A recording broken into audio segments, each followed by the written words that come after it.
Calma.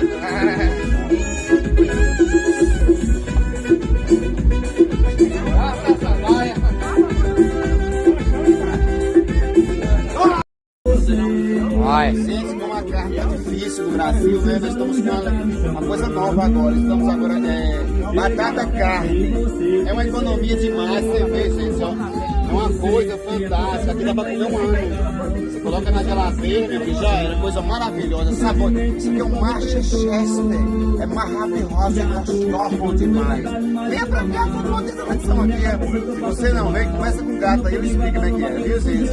Marcos, um beijo, eu quero. Tchau. Ah, cheio de barato.